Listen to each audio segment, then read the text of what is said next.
Hoje o tema que a gente vai conversar um pouquinho vai ser o grito do silêncio. O que fazer quando Deus não responde?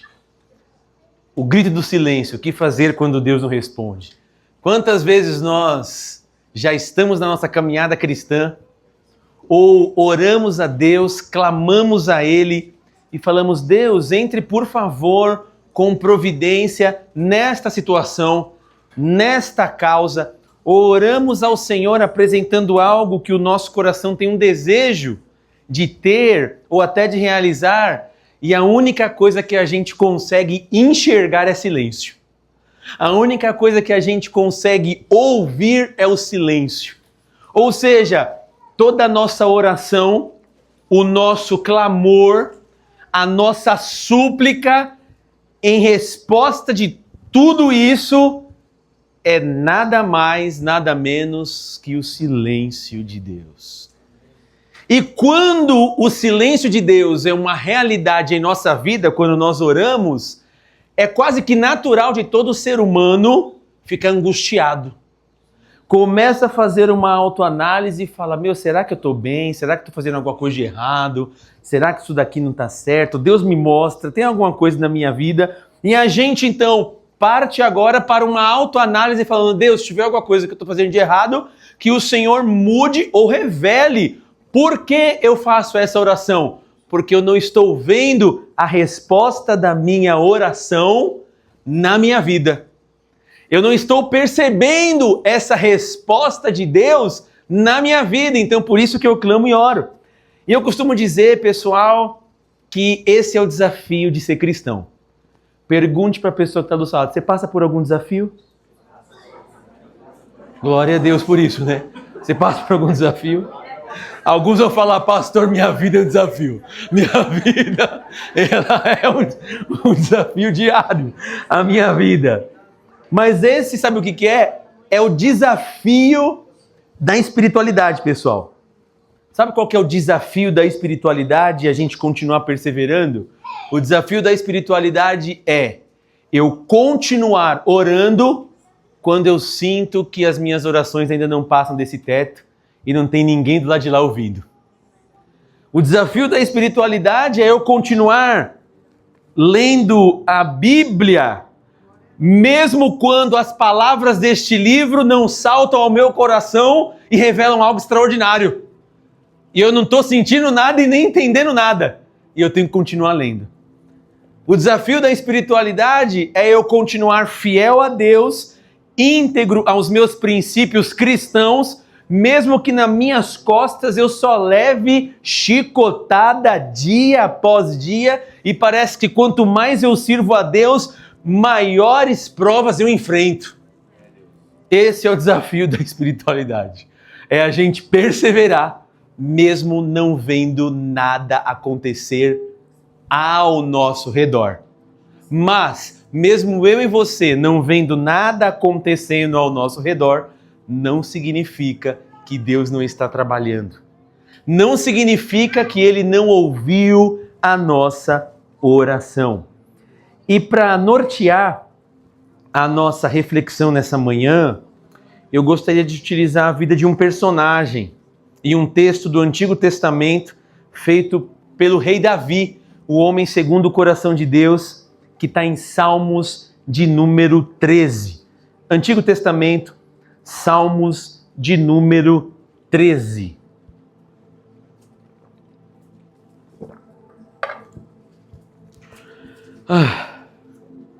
Salmo de número 13, Antigo Testamento. Os irmãos que encontraram, digam glórias a Deus. Aqueles que não, misericórdia, Senhor, a gente espera um pouquinho mais. Quem não tiver Bíblia pode pegar carona com um crente do seu lado ou ver aqui no telão também.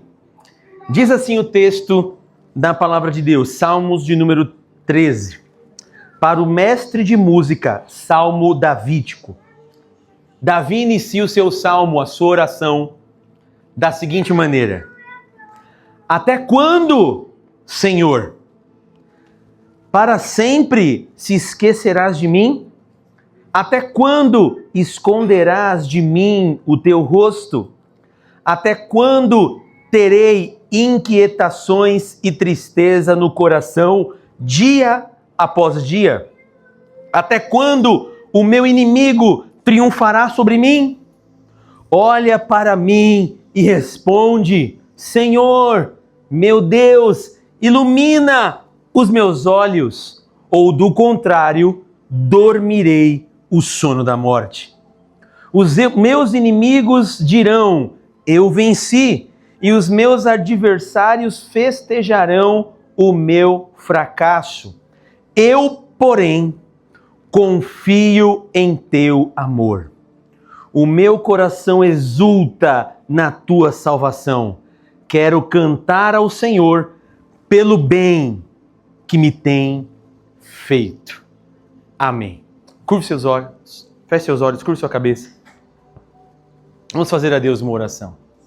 Pai, no nome do Senhor Jesus Cristo, estamos aqui reunidos como igreja para celebrar e adorá-lo nesta manhã. Estamos aqui para entregar um culto racional a Ti. Nós sabemos aquele que nós temos crido. Nós sabemos quantas coisas o Senhor tem feito por nós e por isso estamos alegres. Senhor Deus, perdoa os meus pecados que eu cometi. Meus pecados no olhar, nos pensamentos, no falar, até mesmo, Pai, na minha conduta cristã em gestos. Eu te peço perdão. E que neste momento, Deus, através do Teu Espírito Santo, o Senhor possa nos transformar. Tira do meu coração a soberba, o orgulho, a vaidade, o ego. E como instrumento, Pai, usado nas Tuas mãos afinadas, o Senhor possa nos usar através do Teu Espírito Santo por intermédio de Tua palavra.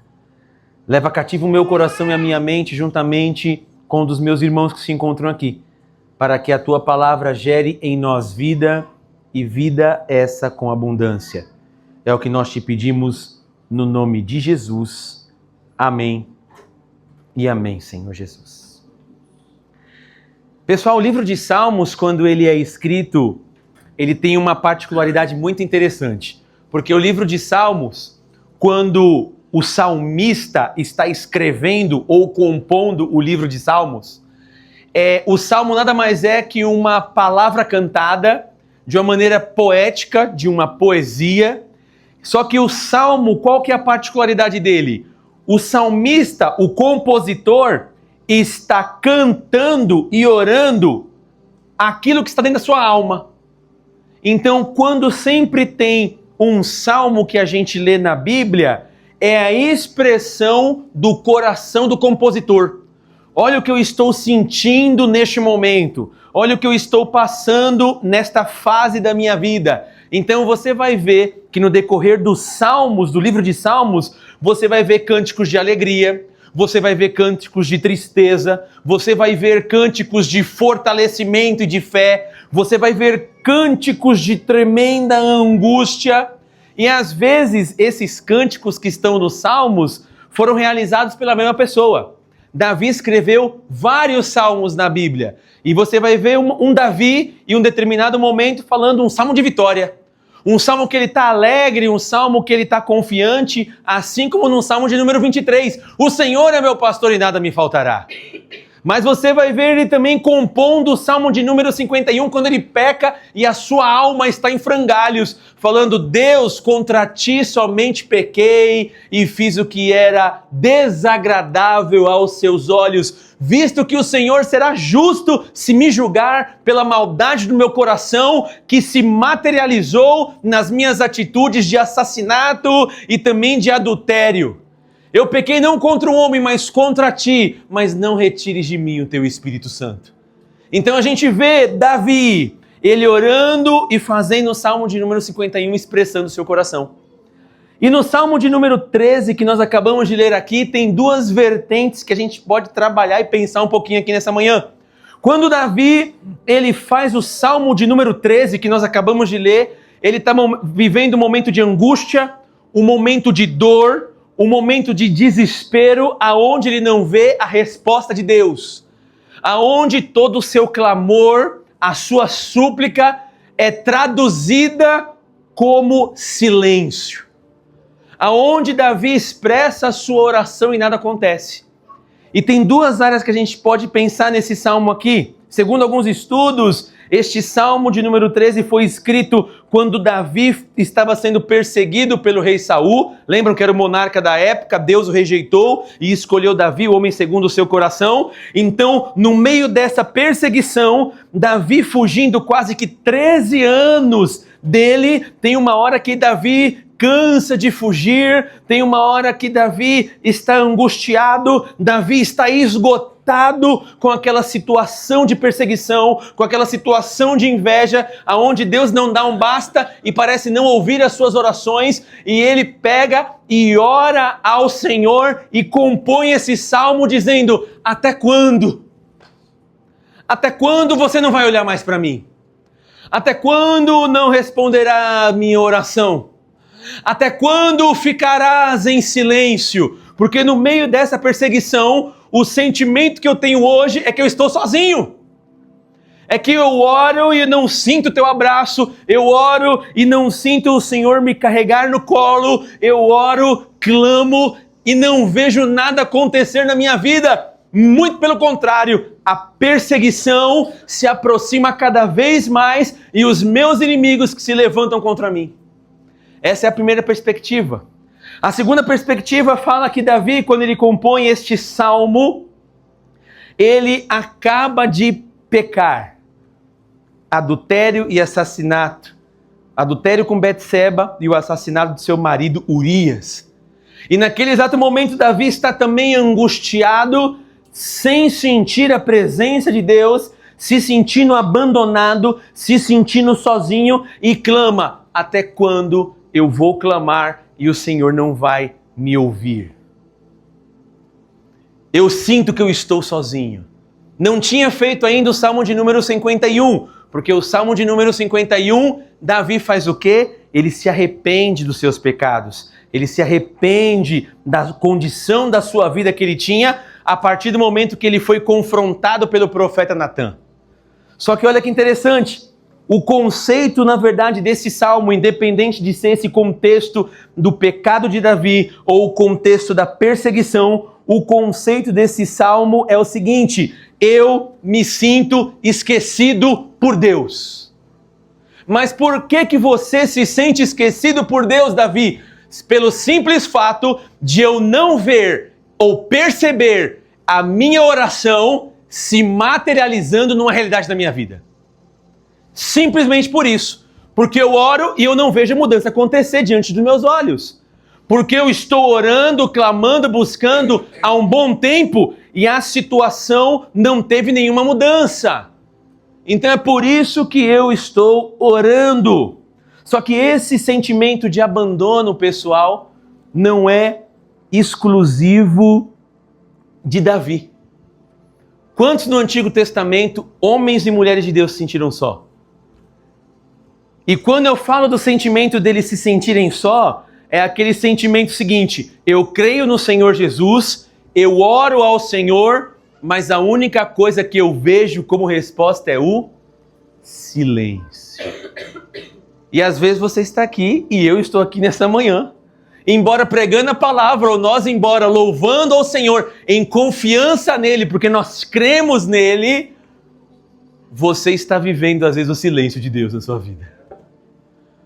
Mas o silêncio de Deus não impede você pregar o evangelho. O silêncio de Deus não impede você de louvar ao Senhor. Mas você louva ao Senhor, realiza a obra dele, mas quando você vai chegar na sua casa no domingo à tarde, depois que você estiver almoçando com a tua família, o silêncio de Deus ainda permanece com você. Deus, eu fiz tudo, meu coração se alegrou, mas ainda não vi a tua resposta. E na segunda-feira, que é amanhã, você vai ter que se deparar com a realidade da sua vida. E você fala: até quando, Senhor, eu vou clamar e o Senhor não vai entrar? Eu me sinto sozinho nessa situação. Embora confie no Senhor, tenha fé, eu me sinto sozinho. No Antigo Testamento a gente vê muitas pessoas se sentiram assim, e no Novo Testamento a gente vê o próprio Jesus. Jesus, ele, quando está sendo crucificado, ele fala: Eloi, Eloi, lema sabachthani, que significa: Deus meu, por que tu me desamparaste? Deus desamparou Jesus? Não. mas ele sentiu que desamparou. Porque ele não estava sentindo naquele momento a presença de Deus em sua vida, porque o pecado, a Bíblia diz em Isaías, traz separação entre você e o vosso Deus. Então Jesus, que estava levando o pecado de toda a humanidade sobre si, foi a primeira vez em sua vida terrena, como homem ali, que ele não sente a presença do Pai. E quando ele não sente a presença do Pai, ele fala: por que tu me desamparaste?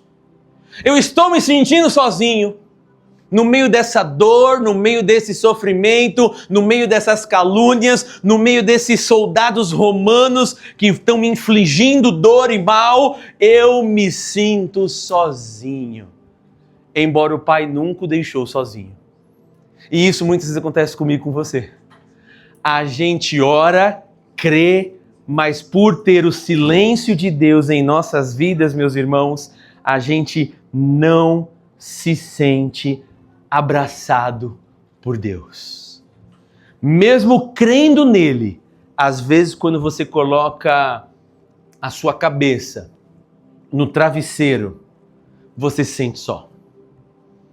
Mesmo você, no meio da sua família, se sente só, porque não vê a resposta de Deus.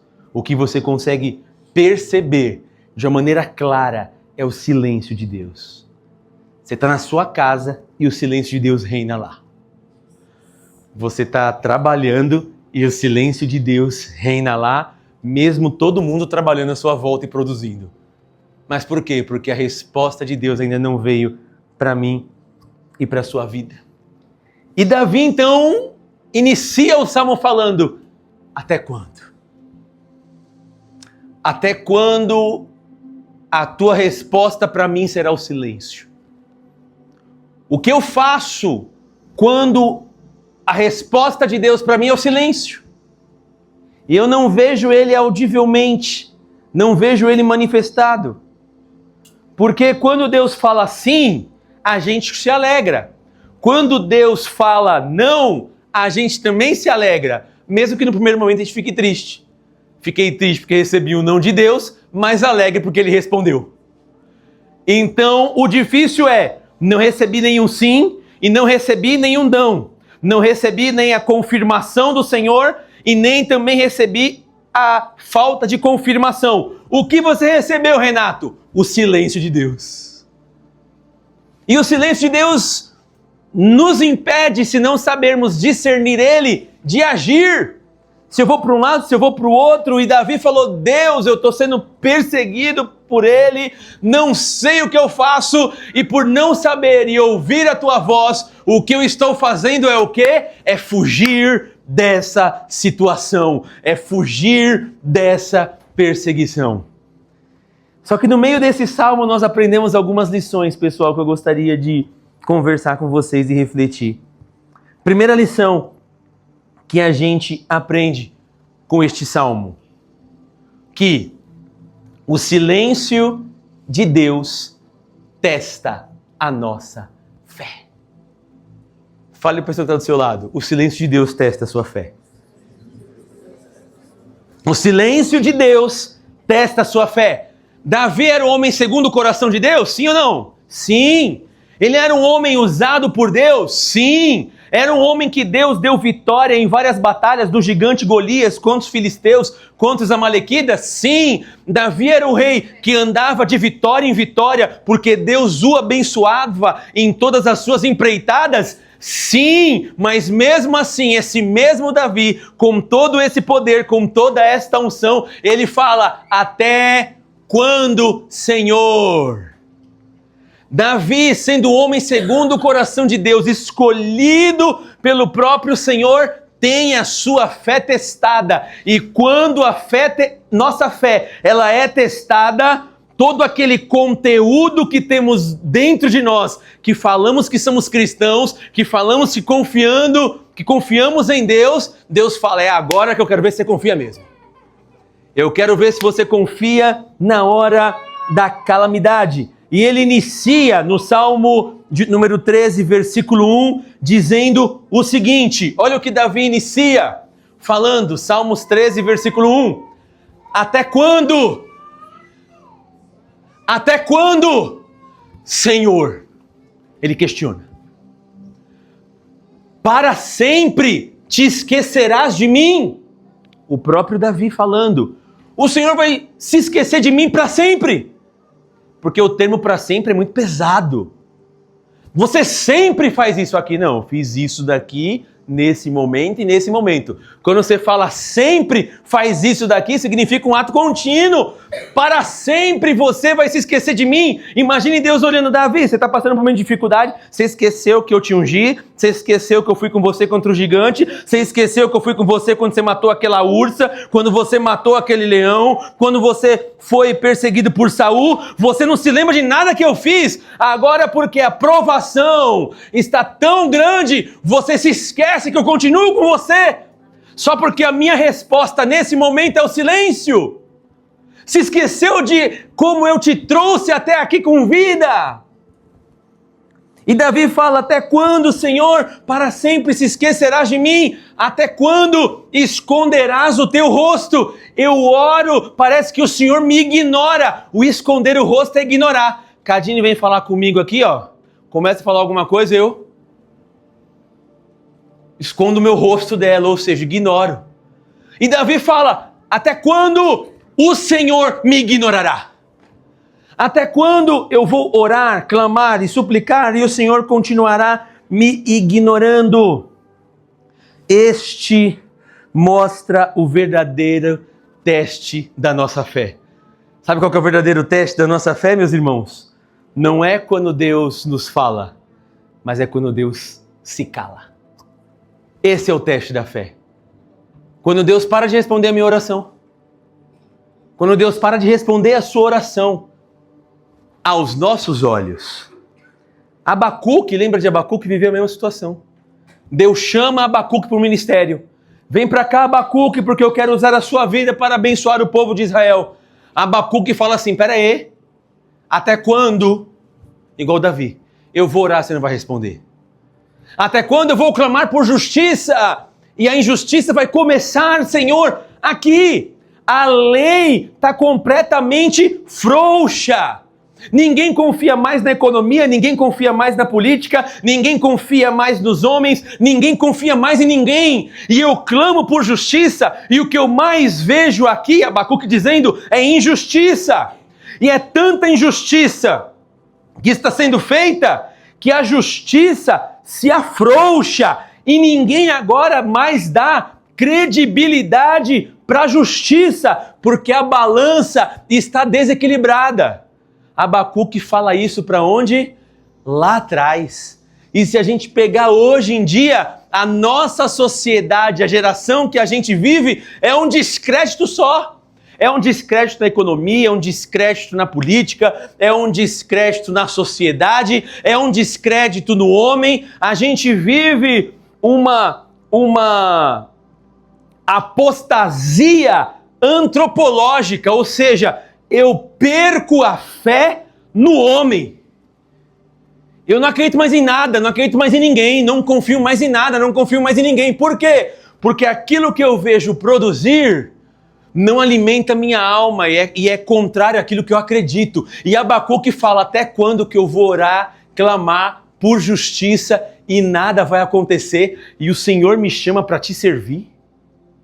O Senhor me chama para cumprir o seu ministério, a tua vontade, o teu chamado e vocação, no meio dessa situação tão caótica, aonde eu clamo e o Senhor não entra com providência, para que o Senhor está me chamando?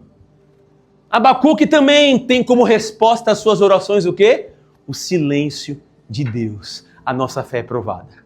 Mas quando a nossa fé está sendo provada, o que Abacuque também faz, assim como Davi? Eu vou me colocar no lugar de vigia e agora eu vou esperar com paciência no Senhor. A gente tem uma grande dificuldade de esperar, pessoal. Eu até digo, não só esperar a gente tem dificuldade. A gente tem dificuldade de esperar com paciência. Essa que é a grande dificuldade. Porque você espera, só que às vezes impaciente, nossa, que vida demorada. Nossa, não sei quanto tempo aqui. Nossa, não sei quanto tempo. Já viram isso daí? Já entraram em alguns lugares? É um barato, pessoal. Eu fui levar a minha mãe para fazer uma cirurgia no olho. Chegou lá, estava bem cheio lá, tal, para poder fazer a cirurgia e tal. E quando eu cheguei lá, sabia, eu já vi a quantidade de pessoas, já falei, ixi, aqui vai demorar umas 2 horas. Então eu já fiquei com paz. Vai demorar umas 2 horas, então eu vou ficar tranquilo. Encostei ali e esperei. Passou 15 minutos, chegou outra paciente. Com o filho, o acompanhante que estava lá. Ele acabou de chegar e falou, nossa, vai demorar muito isso daqui. Começou a reclamar. Aí eu só olhando, falei, entendi. Nossa, não tem estrutura. E começou a reclamar, ou seja, não soube. Eu fiquei pensando, esperar com paciência. Já que eu tenho que esperar, eu vou esperar. Mas eu vou esperar, na questão dele ali, impaciente. Vou murmurar mesmo, vou reclamar para a pessoa do lado. Puxa até assunto com quem está do lado. Já viu pessoas assim? Tá do lado da pessoa, está numa fila, vai demorar muito. Você não pode falar assim, ó. Nossa, que calor. A outra pessoa é mesmo. Calor mesmo. E já começa entrando um monte de assunto. Pergunta a pessoa que está do seu lado. Você é assim, irmãozinho?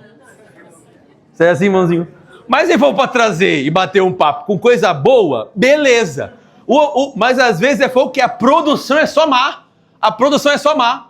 A pessoa vai pegar uma condução de manhã, um transporte público, ou ônibus, ou metrô, 6:30 da manhã. Vai estar vazio ou vai estar cheio, pessoal? Um pouquinho cheio, né? Um pouquinho. Você não precisa nem ter força para entrar. Você entra de qualquer maneira e é uma sardinha. Ali mesmo. Não tem muito o que fazer. Só que imagina, 6:30 da manhã, alguém chega lá, você entra dentro do metrô, tá lá, já sabe que tá cheio. A pessoa fala assim, nossa, tá cheio esse negócio aqui, né? É óbvio que vai estar cheio. 6 horas da manhã é padrão. Só que a pessoa produz. Então o nosso problema não é esperar ou passar pela situação ou o silêncio de Deus. O nosso problema é esperar com paciência.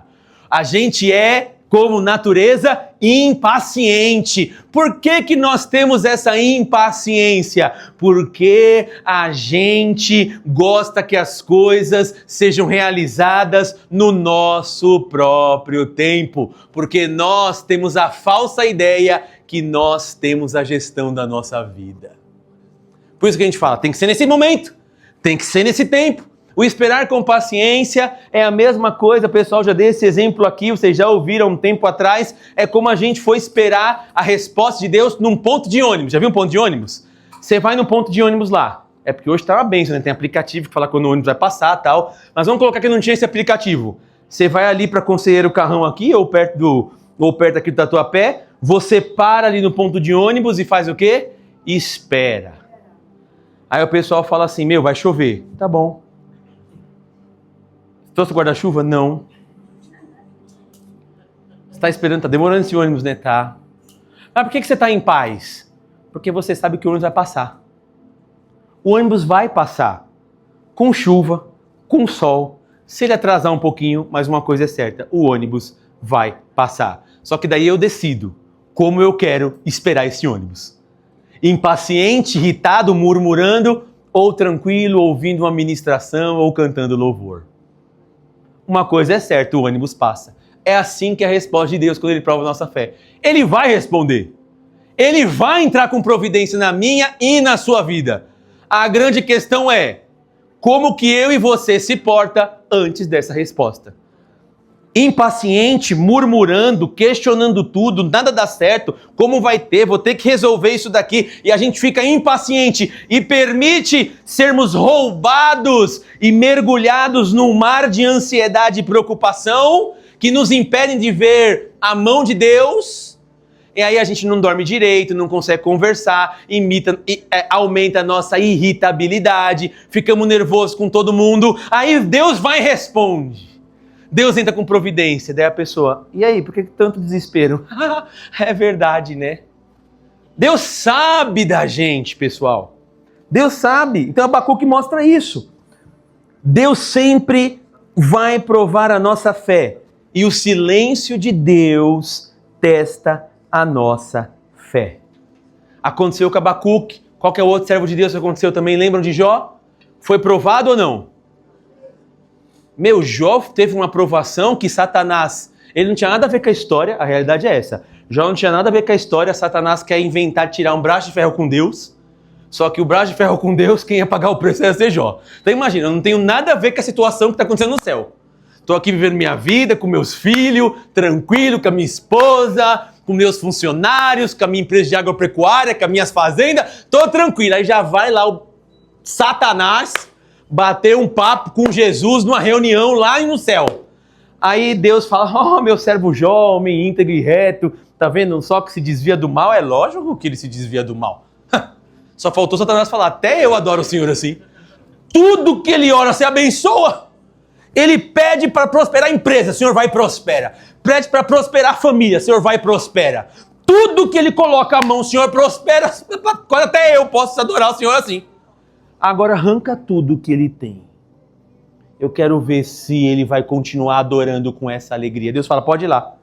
Vai lá e tira tudo. Jó perde todas as suas empresas, seus funcionários, toda a sua riqueza. E depois ele perde todos os seus filhos, 10 caixões, velório, luto, terrível. Aí Deus se apresenta de novo ali, bater um papo com seus anjos. Satanás vem de novo e Deus fala, ei, Satanás, você foi contra o meu servo Jó e ele ainda não blasfemou, continuou firme e forte. Ah é? Toca na saúde dele. Porque todo homem vai dar tudo pela sua vida.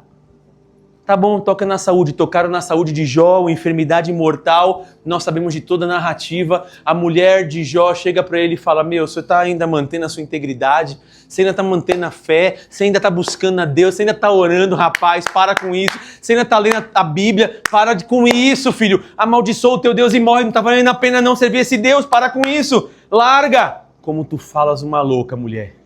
O bem de Deus você aceita com prazer, o mal você não quer aceitar. Tudo que eu tinha era de Deus. Deus me deu, Deus tomou. Louvado seja o nome do Senhor. E a Bíblia diz, em tudo isso, Jó não atribuiu culpa a Deus. A fé de Jó estava sendo provada. E Jó orou. O que está acontecendo na minha vida? Que eu estou com essa decadência, Senhor, sistêmica. Por que decadência sistêmica? Uma decadência econômica, ficou pobre, perdeu tudo. Uma decadência familiar, perdeu seus filhos, enterrou eles. E uma decadência física, foi infligido na sua saúde. Ou seja, já não tenho saúde para trabalhar, não tenho mais grana, porque eu tinha um monte de funcionário e fiquei pobre porque roubaram tudo. E também agora não tenho nem a minha família, que era o meu porto seguro quando eu vinha para casa para celebrar e tomar um chá da tarde com meus filhos. Não tenho mais nada nessa vida. Jó ainda com tudo isso fala, Deus me deu, Deus tomou, louvado seja o nome do Senhor. Deus, por que eu estou passando por tudo isso? Qual que é a resposta de Deus? Até o capítulo quase que 38 de Jó. Silêncio. Deus, perdi emprego. Por quê? Silêncio. Deus, minha vida, minha família foi completamente destruída. Por quê? Silêncio. Estou passando por essa situação difícil, por quê? Silêncio. Nossa fé está sendo provada, mas no final, Deus se revelou. Lembra na tempestade? Jesus no Novo Testamento acalmando a tempestade, Marcos capítulo 4, 35 e diante. Jesus pega com seus discípulos, sobe no barco, vai lá, pega um belo travesseiro, a Bíblia diz, e dorme. Os discípulos depois eles vêm ali para dentro do barco com Jesus e acontece isso. Naquele dia, ao anoitecer, ele disse aos seus discípulos, vamos para o outro lado do lago. Deixando a multidão, eles o levaram do barco, assim como estava. Outros barcos também o acompanhavam. Levantou-se um forte vendaval e as ondas se lançavam sobre o barco, de forma que começou a se encher de água. Jesus estava na popa, dormindo com a cabeça sobre um travesseiro. Os discípulos acordaram e clamaram, mestre, não te importa que morremos? Ele se levantou, repreendeu o vento e disse ao lago, aquieta-se e acalme-se. O vento se aquietou e tudo ficou calmo. Então perguntou aos seus discípulos, por que vocês estão com tanto medo? Ainda não têm fé? Eles estavam grandemente apavorados. Pergunte a pessoa que está do seu lado, você fica apavorado, meu irmão, com a situação que você vive às vezes? Bem-vindo, ó. Há 2000 anos atrás também ficaram, viu? Também ficaram apavorados, ó. Grandemente apavorados e perguntaram uns aos outros: quem é esse que o vento e o mar lhe obedecem? É o Senhor. Mas o que a gente aprende com esse texto? Cristo Jesus ficou em silêncio. Ele estava no barco. Tinha tempestade no barco de Jesus? Tinha. Só que o silêncio de Jesus dentro do barco não significa que ele perdeu o controle do barco. O silêncio de Jesus em nossas vidas não significa que ele perdeu o controle da sua vida. Ele está no controle, mesmo que você ache que ele está em silêncio e fala: Deus, eu estou morrendo aqui. Não, Renato, eu posso estar tranquilo do seu lado, mas eu não perdi o controle. A dificuldade que você tem é que você não sabe esperar com paciência, sabendo que eu estou no seu barco. Você às vezes dá um de menino chorão, desesperado.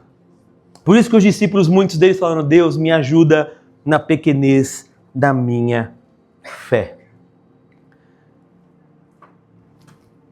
Tem uma frase muito bacana de C.S. Lewis, que eu gosto muito, que diz o seguinte: o silêncio de Deus não significa sua ausência. O silêncio de Deus não significa que ele não está com você. Significa que ele está com você, só que ele apenas não quer falar naquele momento. Isso é profundo, né? Porque o silêncio de Deus é como se fosse assim, ó. Vem cá um pouquinho. Bem na hora que ela tirou o sapatinho. Vem aqui. Vamos imaginar que a Cadine aqui é a pessoa e eu faço o papel de Jesus. E é o Senhor que sempre nos pega pela mão, né? Então vamos lá. E ela, aqui eu faço o papel de Jesus. E ela começa a clamar: olha essa situação, olha essa situação, olha essa situação. E qual que é a minha resposta? E ela aqui, ó: olha isso aqui, meu Deus! Olha só! Você não vai fazer nada! E tal, e tal! E eu aqui, ó. O silêncio de Deus não significa que ele está ausente. Eu tô vendo aqui, mas eu não preciso falar nada. Só que a gente quer que... Não pode deixar que eu tô vendo, hein? Ó, pode deixar que eu tô vendo você. Olha, eu vou te dar um livramento aqui agora. Olha, agora eu vou abrir aqui o mar vermelho pra você passar. A gente quer isso. A gente não aceita só ele estar do lado. A gente quer que ele produza pra gente. Às vezes Deus quer apenas ficar do seu lado e falar: o meu silêncio, a minha presença vai fazer você passar por isso. O que você tem que fazer, Cadine, é só continuar andando, que eu em silêncio vou passar com você. Porque mesmo se você andar pelo vale da sombra da morte, não temerá mal algum, porque eu estou com você. Não importa a situação que eu e você passe, se Deus está respondendo agora ou não nossas orações, o que importa é que Ele está com a gente. E se Jesus está no barco, meu irmão, pode ter certeza, seu barco não vai afundar. Fale para a pessoa que está do seu lado: o seu barco não vai afundar. Aprenda a dormir igual a Jesus. Glória a Deus. Segundo lugar que a gente aprende: o silêncio de Deus pode ser um tempo de preparação. O silêncio de Deus na sua vida, que você não vê resposta, não vê nada acontecendo, pode ser um tempo de preparação. Por quê? Na primeira contexto do Salmo 13. Se o silêncio... Davi ora: até quando? Deus estava preparando ele para ser o quê? Rei. Você está passando por essa angústia, Davi. Você está passando por essa perseguição, Davi. Você está passando por tudo isso que está acontecendo com você, Davi. Embora você não veja, eu estou te preparando para que você seja o rei do meu povo, Davi. Eu estou te preparando para algo melhor. Então não importa se eu estou falando com você, a minha presença e o meu silêncio está te preparando para algo maior. muitas vezes o silêncio de Deus em nossas vidas está nos preparando para chegar ao lugar aonde Ele quer que eu e você chegue. Mas eu queria ouvir alguma coisa. Não, muitas vezes Deus não vai falar, Ele apenas quer que eu e você siga, meus irmãos. Deus está preparando você no silêncio, mas porque eu queria que Deus falasse alguma coisa, mas na palavra Ele já falou com a gente. Olha o que diz o texto de Jeremias, capítulo 29, versículo de número 11. Jeremias 29, 11, diz assim o texto: porque eu, que é o Senhor, que conheço, sou eu o Senhor, que conheço os planos que eu tenho para vocês, declara o Senhor, planos de fazê-los prosperar, não de causar dano, planos de dar a vocês esperança e um futuro. A vida de vocês está na palma da minha mão, porque vocês estão preocupados. Não é você que sabe os seus planos, sou eu que sei os planos que eu tenho para a tua vida. É isso que ele está falando. E a gente fica desesperado porque Deus não respondeu. Eu e você, irmãos, não precisamos ficar desesperados. A nossa oração tem que ser: Deus, faça a tua vontade e que a tua vontade me conduza a viver os planos que o Senhor já preparou para mim. A minha oração é: Deus, não permita que eu atrapalhe os seus planos na minha vida. Não permita que eu seja uma pedra de tropeço para o seu plano na minha própria vida. Essa tem que ser a nossa oração. Não permita. Porque o silêncio de Deus pode ser um tempo de preparo. Lembra de Moisés no Egito? Deus aparece para ele. O Egito está passando por uma grande calamidade, o povo crescendo, o faraó manda matar todos os meninos de 2 anos para baixo, a mãe Joquebede de Davi, seu filho nasce, joga no rio Nilo, a esposa de faraó, filha de faraó, pega, cria Moisés como se fosse seu próprio filho, e entrega para a mãe para amamentá-lo. E depois Moisés cresce, um israelita, um hebreu de nascimento, do povo de Deus. Com 40 anos de idade, Moisés sai, tem toda uma narrativa, não vou entrar agora nos detalhes. Com 40 anos de idade, Moisés estudou nos melhores colégios, Moisés falava várias línguas daquela época, Moisés dormia nas melhores camas king size, ele tinha nutricionista, fisioterapeuta, ele tinha tudo ali porque ele era o príncipe do Egito. Com 40 anos Deus fala: sai de tudo isso, porque agora tu vai, sabe o quê? Lá no deserto. Lá no deserto não tem essa cama boa, não. Lá no deserto você não vai ter faculdade. E vai para 40 anos no deserto.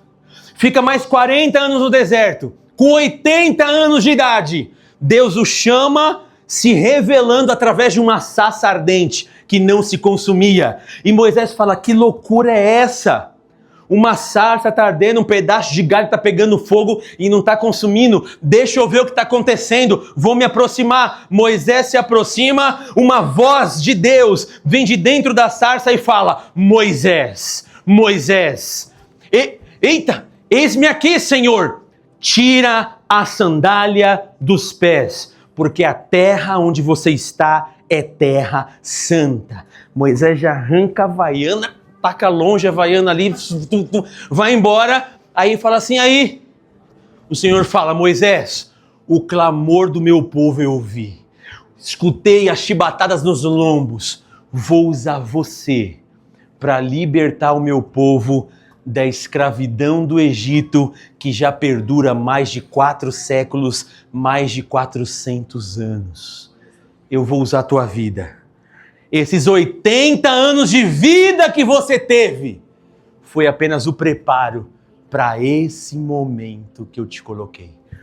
Você nasceu para iniciar a obra que eu tenho na sua vida poderosamente com 80 anos. Fale para o pessoal que está do seu lado, você não está velho não, viu, irmãozinho? Deus quer te usar ainda poderosamente sobre a face dessa terra. Ele começa com 80 anos. E a gente fala, já estou velho para fazer a obra de Deus. Velho nada, eu tenho 40. Essa hora eu estava indo para o Egito agora, né? Se fosse você, essa hora eu estava indo para o Egito para viver mais 40 anos. Quem aqui tem 80 anos de idade? Tem alguém que tem 80 anos de idade? Perto de 80, 78, 79, 76, 75, tem alguém? Olha lá. Ia ser chamado o seu 75, seu Francisco. Seu Francisco ia demorar mais 5 anos para ele ser chamado por Deus para começar uma grande obra. Glória a Deus. E às vezes a gente pensa, está acabando, não acaba nada. Vai ser o início de uma grande obra que Deus tem para fazer. Ele foi chamado com 80 anos, irmão, para fazer a obra. E foi um dos homens mais usados da face da terra no Antigo Testamento. Ele foi o homem com 80 anos de idade que pegou um cajado, colocou no meio do mar e o mar se abriu. Que loucura é essa? Imagina, você está na praia de Maresias, litoral norte, pega um cajado, coloca lá, o mar abre, você fala, que maluquice é essa, Jesus? Imagina, você está tomando banho de sol, lá comendo um camarãozinho, você vê o mar se abrindo e fala, Jesus, que loucura! É isso que aconteceu! Você está entendendo umas coisas dessas? Quanto milagre! Faraó, você vai deixar sair o meu povo? Não vou deixar sair o meu povo. Então tá bom, vai cair chuva de pedra, de fogo sobre todo o Egito. Para de maluquice. À noite começa a cair chuva de pedra, de fogo. Você vai deixar o povo ir? Não vou deixar o povo ir. Então vai vir uma praga de gafanhoto, vai vir pulga, vai vir mosca, e veio tudo. Vai deixar meu povo ir? Não. Então a água do Egito vai se tornar em sangue agora. Ele toca o cajado, a água se transforma em sangue. Meu irmão, olha isso, com 80 anos de idade. Ou seja, aquilo que a gente passa, de bem ou não, contribui para o preparo de Deus. Aquilo que você está passando de dificuldade, de momentos difíceis da sua vida, pode ter certeza, Deus está te preparando para algo maior. Só que às vezes a gente gosta de coisa rápida, né? Você gosta de coisa rápida? Fala para a pessoa que está do seu lado, você gosta de coisa rápida, irmãozinho? Não é miojo, não. Existe um tempo de preparo. Lembra do apóstolo Paulo? Que uma bênção, o apóstolo Paulo no Novo Testamento escreveu várias cartas. Olha o que diz o texto bíblico em Gálatas capítulo 1, versículo 15 a 18. Gálatas capítulo 1, versículo 15 ao versículo 18. Paulo falando para a igreja dos Gálatas. Presta atenção nisso, olha só. Deus, porém, separou-me desde o ventre da minha mãe e me chamou por sua graça, quando lhe agradou revelar o seu Filho em mim, para que eu anunciasse entre os gentios. Não consultei ninguém, tampouco subi a Jerusalém, presta atenção, tampouco subi a Jerusalém para ver os que já eram apóstolos antes de mim, mas de imediato fui para a Arábia e voltei outra vez para Damasco. Verso 18. Depois de 3 anos, subi a Jerusalém para visitar Cefas, que é Gefa, que é Pedro, e estive com ele 15 dias. Olha o que acontece com o apóstolo Paulo. Atos 9. Tô indo para caminho de Damasco. Quem que aparece para ele? O Senhor Jesus. Saulo, Saulo, por que me persegue? Quem és tu, Senhor? Duro é para ti recalcitrar contra os aguilhões, dá murro em ponta de faca, meu filho. O único que se prejudica é você. Fica cego, Ananias vai até ele, coloca a mão, ora, as escamas caem, Paulo é cheio do Espírito Santo. Para onde Paulo estava indo? Para Damasco. Ele não sobe para Jerusalém, ele se converte. Ele não sobe para Jerusalém. O que ele fala? Vou continuar indo para Damasco. Lá em Damasco, ele em vez de ir lá falar com os apóstolos, Pedro e os outros apóstolos que estavam ali, ele não vai. Ele fica em Damasco durante 3 anos se preparando, orando, lendo, descobrindo o que é esse movimento do cristianismo. Depois de 3 anos, ele vem para Jerusalém e bate um papo com Pedro e conhece os outros apóstolos. Paulo começa a pregar o evangelho e ganhar alma depois só de 3 anos da sua conversão. Ele não vai querer pregar, falar do amor de Deus e fazer essa grande obra quando ele acabou de se converter. Mas olha como Deus usou a vida dele depois. 3 anos de preparo. E às vezes Deus está te chamando aqui para te usar daqui a 3 anos. Tudo que a gente passa na nossa vida, meu irmão, é um momento de preparo. Tem uma frase de Martin Lloyd-Jones que eu gostaria de ler com vocês. Olha que interessante. Se Deus parece estar em silêncio, talvez Ele esteja nos ensinando algo que só podemos aprender na espera. Eu preciso te ensinar, mas como você é um menino chorão, uma menina chorona, o que eu vou fazer com vocês? Vou deixar vocês esperando. Mas eu não queria esperar, não. Isso você só vai conseguir aprender na espera. Isso você só vai conseguir aprender eu ficando em silêncio. Não é eu falando. Eu preciso ficar em silêncio para que você aprenda. Às vezes Deus está nos preparando para grandes coisas, meus irmãos, em silêncio. E Davi, em toda essa oração do Salmo, até quando, Senhor, que eu estou angustiado? No versículo 5, a oração vai fazendo o coração de Davi mudar. E quando o coração de Davi já muda, ele pega e diz o seguinte, verso 5 e verso 6 de Salmo de número 13. Olha o que Davi diz. Eu, porém, confio no teu amor leal. Por mais que o Senhor permaneça em silêncio, por mais que eu não veja o teu agir, eu sei que o Senhor pode estar me preparando, sei que pode ser um teste de fé, mas eu então confio no teu amor. Eu confio no Senhor. O meu coração exulta na tua salvação. Cantarei ao Senhor pelo bem que me tem feito. Deus, por mais que o Senhor não respondeu a minha oração de imediato, por mais que o silêncio é uma realidade da minha vida, silêncio esse tão intenso que grita dentro da minha alma e ecoa em todo o meu ser, mesmo em meio a este silêncio, eu sei do bem que o Senhor tem me feito. Não posso negar nada. Se eu estou aqui até agora, é porque a sua boa mão esteve sobre mim. Se você está aqui, meu irmão e minha irmã, é porque a boa mão de Deus está sobre a sua vida. E nada foge do controle das mãos do Senhor. Vamos orar?